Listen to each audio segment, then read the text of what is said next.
여러분 안녕하십니까? 대통령 탄핵 얘기를 해드리겠습니다. 추미애가 춤을 추면은 항상 사건이 터집니다. 추미애가 지금 대법원장을 청문회 얘기를 하고요.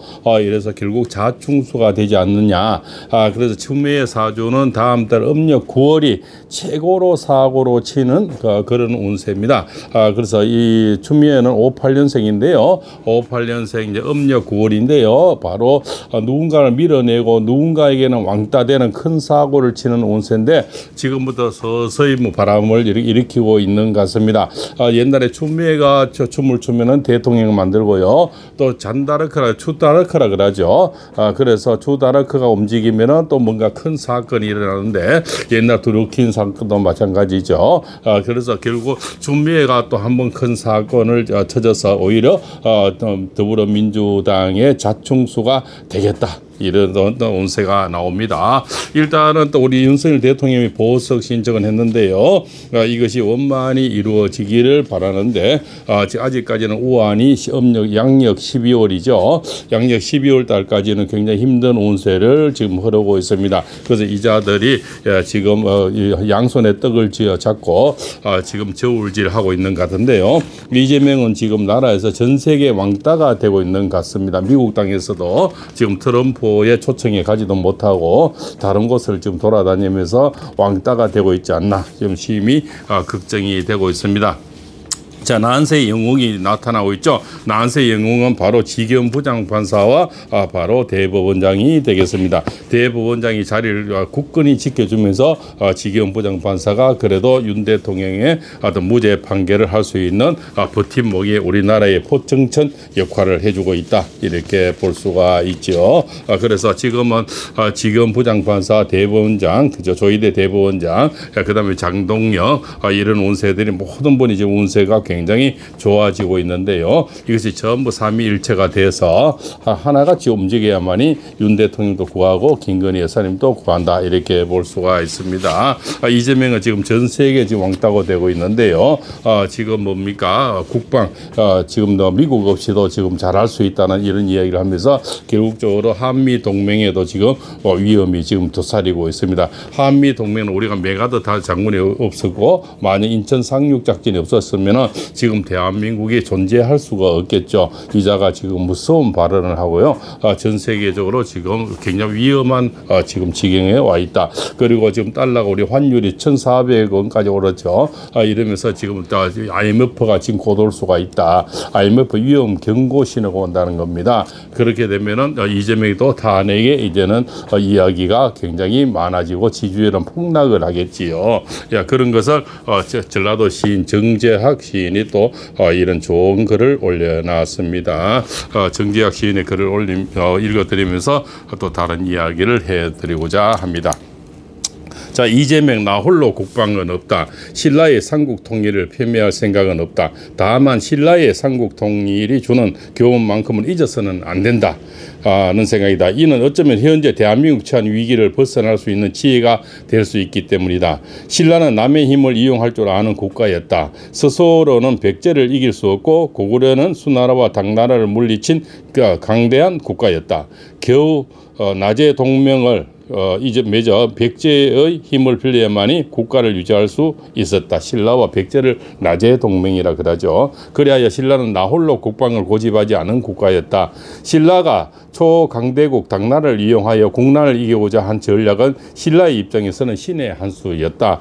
이럴 때는 우리가 모르게처럼 남의 일손도 빌려야 되는데요. 있는 손도 지금 물리치려고 지금 하고 있는 것이 아닌가 심히 걱정이 됩니다.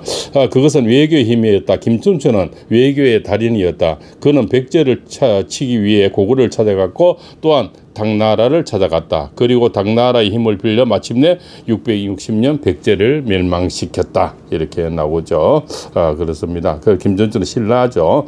신라의 사람이 저 고구려를 찾아가서 또 당나라를 찾아갔고요. 결국 당나라의 힘을 빌려서 백제를 멸망시켰죠. 당나라는 고구려의 멸망을 목표로 삼고 있었다. 수나라 113만 군이 거의 전멸하고 이어 당태종조차 안시성에서 폐퇴로 한쪽 눈을 잃고 물러갔다. 당나라는 이 폐허전에 대한 복수를 위해 신라의 힘이 필요했다. 결국 668년 나당 연합군은 고구려를 멸망시켰다. 신라와 결국 당나라가 또 합해서 결국 고구려를 멸망시켰죠. 그러나 배후에서 신라의 공격이 없었다면 고구려가 당나라 따위에게 망할 까닭이 없을 때였다. 안시성 전투가 645년이었고 고구려는 당시 말가를 비롯하여 만주 지역 전역을 통치하고 있을 때이다. 백제가 무너진 지 불과 8년, 따라서 신라가 배후에서 고구려 수도 평양성을 치지 않았다면 고구려 멸망은 있을 수 없는 일이었다. 다만 아쉬운 점은 백제의 멸망을 지켜보면서 누구보다 먼저 위기를 깨닫고 고구려가 주변 국가들과 동맹을 추진하여 당나라와의 외교를 강화했다면 역사는 전혀 다른 방향으로 전개될 수도 있다. 고구려는 달리 신라는 다시 남의 힘을 이용한다. 당나라군을 이용하여 고구려와 백제 부원군 진압에 이용하는 것이었다. 그러나 상황은 신라의 위기로 반전된다. 당나라가 웅진 도독부를 세워 백제 전 영토에 대한 지배 야욕을 드러냈기 때문이다. 이에 다시 신라는 저항을 시작한다. 김유신은 소정방을 살해하는 등 당나라군과 맞선다. 당나라가 한반도에서 군을 철수시킨 것이 온전히 신라의 저항 때문이라고 믿는다면 그 역사를 잘못 이해하는 결과다. 무려 100만을 동원할 수 있는 당나라가 겨우 5만 병력을 동원할 수 있었던 신라에게 패배해서 군대를 철수시켰다는 이야기를 누가 믿겠는가. 실은 바로 그 무렵의 토본 티베트죠. 당나라를 쳤기 때문이다. 뒤에서 그죠? 당나라를 쳤는 티베트의 그죠? 토본이 있었기 때문이죠. 그래서 당시 당나라군은 경기도 김포 일대까지 밀고 내려왔을 때다. 나당 전쟁이 674년, 675년 2월까지 14개월 동안 소강 상태가 된 이유는 673년 12월 토본이 서투르크와 함께 천산 북로를 공격하기 때문이다. 이미 천산 남도를 뺏긴 당군은 마지막 남은 천산 북로를 사수하기 위해서 대부대를 토본 전선에 투입할 수밖에 없었다. 결국 당나라는 당나라가 본토가 위협당하는 처지에 몰리자 나당 전쟁을 포기하였다. 신라로서는 천운일 수밖에 없었던 것. 신라가 그 먼 거리 밖에 토본과 연합했을 수는 없을 것이다. 결국적으로 이런 얘기를 왜 했냐면요. 결국적으로 때로는 힘이 없는 국가는 힘이 있는 사람과 손을 잡아야 되고요. 좀 잡아놓은 손도 지금 끊으려고 하고 있다는 겁니다. 그래서 지금 상당히 위험한 어떤 발언과 위험한 저신을 하고 있다. 그렇지 않습니까? 그래서 지금 최근 이재명이 미군이 없으면 나라를 지킬 수 없다는 생각은 굴정적 사고라는 말은 이런 말을 했다는 겁니다. 미군이 없어도 나라를 지킬 수 있다. 이런 얘기와 이것을 되돌려 바꿔서 미군이 없어도 나라를 지킬 수 있다. 이렇게 되는 거죠. 그래서 나라를 지킬 수 없다는 생각은 굴정적 사고다. 이렇게 생각하는 거죠. 그래서 옛날에도 이재명이가 미군을 그죠? 점령군이라고 얘기를 하는 겁니다. 개무식한 천민보다도 모아탄 인식이여 발상이다. 국방이 외교로부터 시작된다는 것은 군사학의 기본이다. 그리고 대한민국 역시 미군을 필요로 한다는 점은 군대를 다녀온 사람이 누구나 아는 사실이다. 지금 국방부 장관도 지금 방위 출신이라고 하니까 이런 것을 알 턱이 없겠죠. 6.25 국난 극복은 유엔 16개국이 동원된 외교전의 승리. 잘 아시겠지만 16개국이 없었으면, 그중에 미국이 없었으면 우리나라는 현재 그죠? 공산국가가 되어 있겠죠. 이승만 박사가 휴전에 대한 대가로 미군 주둔을 요청한 뒤 무려 70년간 우리가 공산의 협박 속에서도 평화를 누리며 번영할 수 있는 것도 외교가 가져다 준 힘이었다. 외교가 없으면 지금 대한민국 이 발전도 없다는 거죠. 외교는 굴종이 아니라 협력이다. 여기에 국방계획 역시 외교를 따라오는 것이므로 나홀로 국방은 있을 수 없음을 깨달아야 한다. 히틀러조차도 일본과 이탈리아와 함께 주축국이라는 동맹을 맺고 나서 2차 대전을 시작하였다. 스탈린도 중국이 있었기에 6.25 남침을 허용했다. 따라서 반미주의자 이재명은 미국을 버리고 중국 공산당과 손을 잡을 것을 계획하고 있을지 모른다. 친북 종중자의 자, 이런 자, 그죠? 짓이다. 이렇게 볼 수가 있죠. 군대를 다녀오지도 않은 자가 국방과 안보를 이딴 식으로 인식하고 있는 것은 지극히 위험한 일이다. 평택기지에서도 한반도 평화를 지켜주고 있는 주한미군을 바라보면서 굴종적 사고라고 말하는 그 대가리 속이 참으로 궁금하다. 그리고 그 폐쇄된 인식 속에서 우리는 대한민국의 부국 강국을 기대할 수가 없다. 바로 이 점은 공상협력자 이재명을 대통령실에서 끌어내려 하는 중대한 사유가 될 수 있다. 그래서 전라도시의 정지학 씨가 참 그죠? 이렇게 얘기를 하고 있는 겁니다. 672년 12월 백두산 전투에서 신라군이 패하고 673년 7월 김유신이 세상을 떠나자 신라는 위기에 처한다. 이렇게 나당 전쟁의 신라의 패배로 위기에 몰리던 당시 신라 문무왕이 당나라에 보낸 서신 내용을 실어본다. 아마 제대로 된 인간이라면 수많은 생각이 들 것이다. 그러므로 이재명은 무엇이 굴종인지 무엇이 외교 전략인지 다시 한번 새겨보아라. 신은 이제 바로 그죠? 저 문무대왕이 보낸 서신, 당나라에 보낸 서신입니다. 자, 그죠? 이 글을 읽어대면서 영상을 마칠까 합니다. 신은 죽을 죄를 지어 상가 말씀드립니다. 옛날 거꾸로 매달린 것 같았을 때 은혜를 입어 찢어 죽는 것을 면해사온데 몸을 가루로 만들고 뼈를 바순다 해도 크나큰 은혜를 어찌 보답하겠습니까?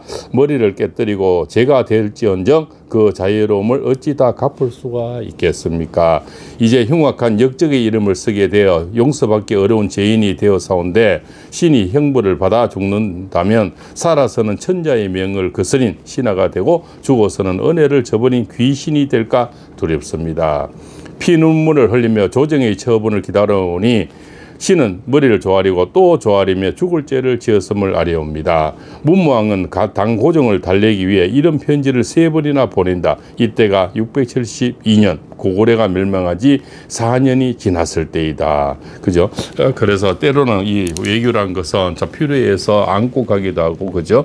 또로 협력하기도 하고, 뭔가 딜하기도 하고, 뭔가 주기도 하면서 이렇게 하면서 강대국을 같이 잘 다스리고, 특히 우리에게는 미국이 없다면은 앞으로 이 세상을 어떻게, 그죠? 좌파들이 종종 또 종북자들이 그러면 방 국가 세력들이 판을 치는 세상이 곧 온다 이렇게 되겠죠. 그러면은 아마 엄청난 소외가 일어날 수가 있다. 결국 이재명은 탄핵으로 서로로 갈 수밖에 없다. 지주에는 폭날할 것이고 아마 그 안에서도 자중질환이 일어나서 그죠? 서로 민주당 안에서도 내분이 일어나기.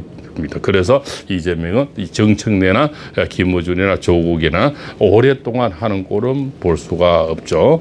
그래서 그리고 앞으로 이제 대선 주자급이 점점 더 올라올 건데요. 우리 장동혁 대선 주자가 굉장히 가파르게 지지율이 올라가고 독보적인 지금 1위로 올라가고 있죠. 더 많이 올라가야만이 이재명이가 겁을 먹을 수가 있다. 이렇게 볼 수가 있죠. 현재도 전체 1위를 달리지만 장동혁 그죠? 대통령 후보가 앞으로 점점 더 많은 지지로 올라가 봐야만이 저쪽 이재명이 또 위축이 될 수가 있다. 이렇게 볼 수가 있다. 지금 환율이 1,400원까지 올라가서 IMF가 굉장히 위험해지는 경제가 어느 문제고 취업이 안 되고 나라가 지금 백척간두에 기로에 서 있다. 그러면은 이재명의 탄핵도 멀지 않았다. 이렇게 볼 수가 있습니다. 지금까지 팔롱쌤입니다. 감사합니다.